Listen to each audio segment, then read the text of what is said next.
جلد 21 صفحہ نمبر 128 اور 127 سے اس کا جواب شروع ہوتا ہے۔ آپ سے سوال کیا گیا کہ کیا فرماتے ہیں علماء دین، اگر کوئی عالم و فقیہ کو گالی دے، عالم و فقیہ کو گالی دے یا حقارت کرے، اس کے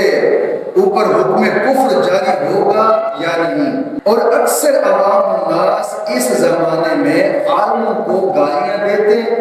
اور حقارت اور غیبت کرتے ہیں۔ اعلیٰ حضرت فاضل بریلوی رحمۃ اللہ تعالیٰ علیہ نے اس کے جواب میں ارشاد فرمایا، اب توجہ کیجیے گا، اس کے جواب میں ارشاد فرماتے کہ یوں ہی بلا وجہ شرعی کسی مسلمان جاہل کی بھی تحقیر حرام قطعی ہے، یعنی جاہل مسلمان کو بھی اس کی تحقیر کرنا، اس کو گالی گلوچ دینا، یہ بھی حرام قطعی ہے۔ اعلیٰ حضرت فاضل بریلوی رحمۃ اللہ تعالیٰ، اب سمجھایا کیا جائے کہ اب تو اعلیٰ حضرت کے فتویٰ سے بھی جناب علی انکار کر دیا گیا ہے نا، اور اپنے آپ کو کہنے والا ہم تو جناب علی سنی اعلیٰ حضرت کے فتویٰ پر کھیل تو فتویٰ چلتا ہے، اعلیٰ حضرت کے فتویٰ پہ چلتا ہے، تو اب تحقیر حرام قطعی ہے، جاہل مسلمان کی بھی تحقیر کرنا حرام ہے۔ اعلیٰ حضرت فاضل بریلوی رحمۃ اللہ تعالیٰ یہاں پر ایک حدیث مبارکہ نقل فرماتے ہیں جو کہ صحیح مسلم کے اندر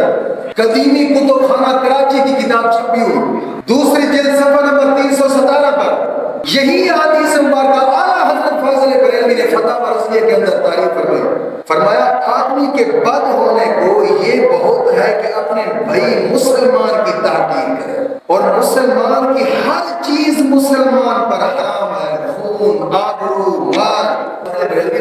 آدمی کے برے ہونے کے لیے اتنا ہی کافی ہے کہ وہ کسی مسلمان کو جناب علی تحقیر کرتا ہے، کسی مسلمان کی مطلق مسلمان کرتا ہے، جاہل مسلمان کی تحقیر کرتا ہے، اس کے برے ہونے کے لیے اتنا بھی کافی ہے۔ اور پھر آگے فرمایا اسی طرح کسی مسلمان جاہل کو بھی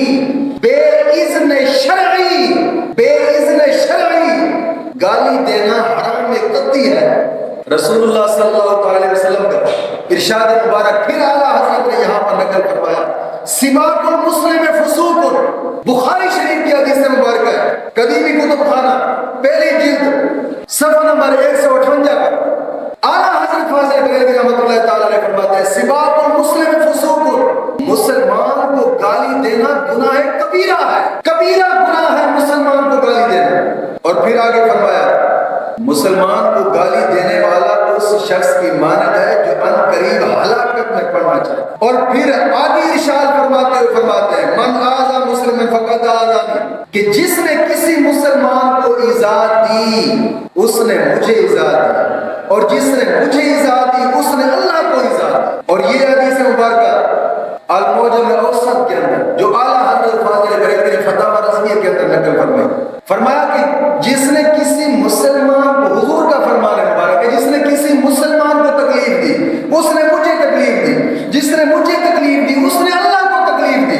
آگے اعلیٰ حضرت فاضل بریلوی فرماتے ہیں جب عام مسلمانوں کے باب میں یہ احکام ہے تو علماء کرام کی شان تو عرفہ اعلیٰ ہے۔ حدیث پاک میں فرمایا آقا کریم صلی اللہ علیہ وسلم نے فرمایا، اعلیٰ حضرت فرماتے ہیں علماء کو ہلکا نہ جانے گا مگر منافق۔ پھر حدیث مبارکہ دوسری حدیث نقل فرمائی کنز المعاشر کے اندر حدیث مبارکہ فرمایا کہ ان کے حق کو ہلکا نہ سمجھے گا مگر کھلا منافق۔ جو منافق ہوگا وہی علماء پر تنازع نہیں کرے گا۔ مسند احمد بن حنبل کی حدیث مبارکہ اعلیٰ حضرت فاضل بریلوی نے نقل فرمائی فتاوی رضویہ جلد 21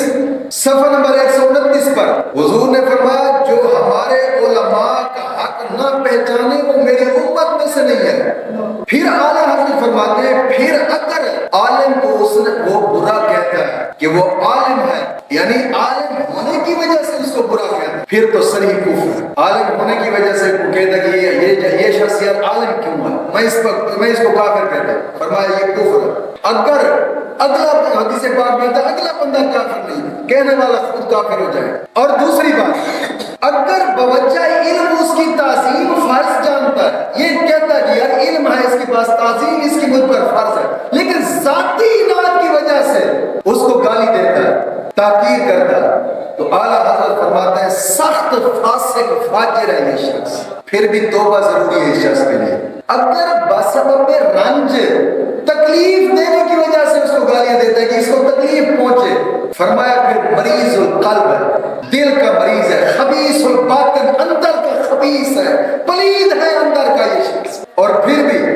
آپ فرماتے ہیں اس کے کفر کا اندیشہ ہے، قریب ہے کہ یہ شخص کافر ہو جائے، کہیں کفر میں پڑ جائے، کیونکہ اندر کا خبیث ہے، اور جو شخص اندر کا خبیث ہو علم تو اس کے اندر بیٹھ نہیں سکتا، پھر وہ کہیں کسی دیوار پر ٹکر مارے گا، پھر کسی دیوار پر ٹکر مارے گا، کہیں کس گند میں جا کر گرے گا، کہیں کس گند میں جا کر گرے گا،